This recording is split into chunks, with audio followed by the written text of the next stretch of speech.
We are talking about infectious disease tonight with Dr. William Schaffner from Vanderbilt. We've talked COVID, we've talked monkeypox, a little bit of polio and flu. If you have questions, now is the time to call. This is our last segment for call 615-737+. In the meantime, Dr. Schaffner, I would like to talk about what we are calling now long COVID. It really is the place I feel like there are still so many question marks about why do certain people get long COVID and why do others not? And what do we know about it? So if you could fill in some of those blanks. Well, I will try. So, Carrie, long COVID refers to symptoms that after you recover from the acute infection continue. And most definitions of long COVID say over 3 months after you recover. And they can take a variety of forms. Some of the things we've heard the most about are a loss of taste or smell. Others are muscular aches and pains, headaches, a feeling of fatigue. There's something that's been called brain fog, which means that people find it difficult to concentrate or to remember names. You and I were just talking about that. And concentrate on things over a period of time. They couldn't do that the way they have. Other people are left with, after really serious disease, some damage to their hearts or lungs or other organs. So long COVID is a collection of things. Okay, We're not entirely sure how this virus does that because we don't have counterparts in other viral illnesses to that degree. So many institutions, my own, for example, have actually created a long COVID clinic.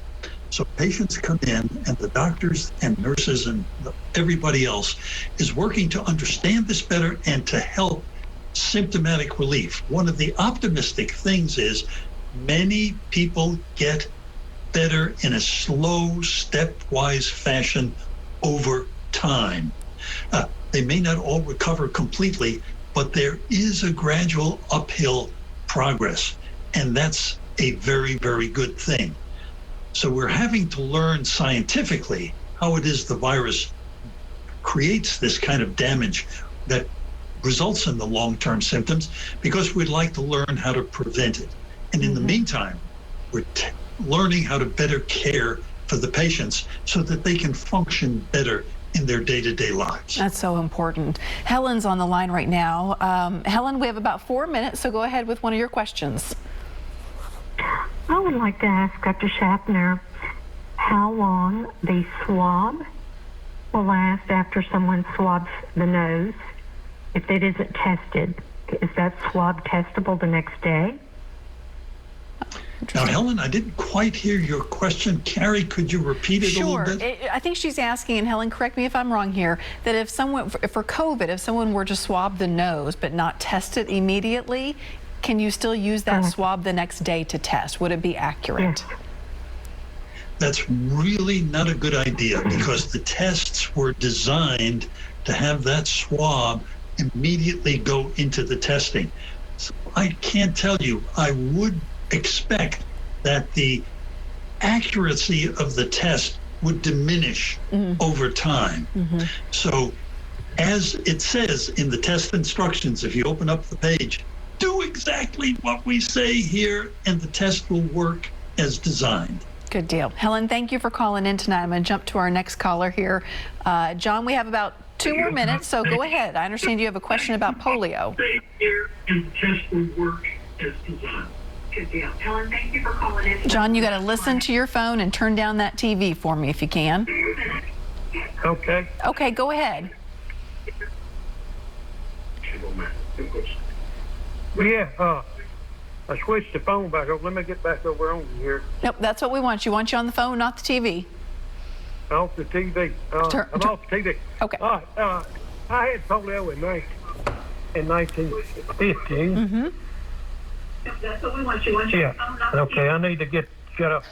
In 1950, I had polio, and I didn't take a vaccine then. Do you think that I need? One question is, do you think I need to retake a vaccine? I'll be 75 here this month. Okay. Also, I understand how they made the polio virus, And they came out the first time with a weak virus, a dead virus, and then they came out later on with a weakened live virus. And now my question is, with the COVID, or would this be a better way to treat that? Or, I really don't understand. I've been told this vaccine we're taking now is sort of like a liquid picture of the virus. And are you talking about COVID now or polio? Well, the COVID. Okay. I'm just I got trying you. to relate. My question is on polio. Yep.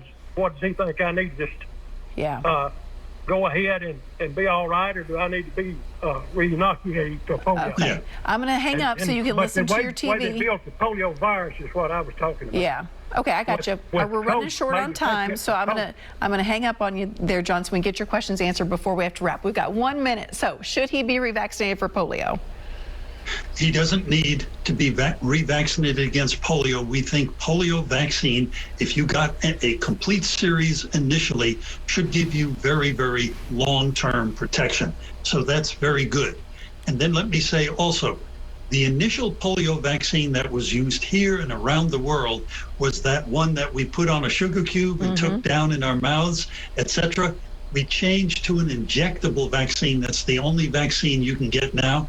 It's a long story why that is. It's safer than the oral polio vaccine, the one that we put on the sugar cube. So the vaccine we're using in our children, 4 million children every year in the United States, and in many other countries, are now getting this injectable vaccine, which is also a very, very good vaccine. Dr. Schaffner, we literally have 30 seconds, but I know you wanted to tell people a new vaccine for COVID, updated one, is coming up this fall. Exactly, Carrie. A new vaccine, an updated COVID vaccine, just as we update the flu vaccine.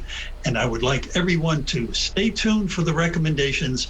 You will get recommendations, I think, this fall to get 2 vaccines. That's what I said. One for influenza and one for COVID. They don't protect against each other. You have to get each vaccine to protect against each sort of virus. And I hope you all do that. And all the best to everyone. Stay healthy out there. Dr. Schaffner, thank you for your time and wisdom. We appreciate it. We'll be right back.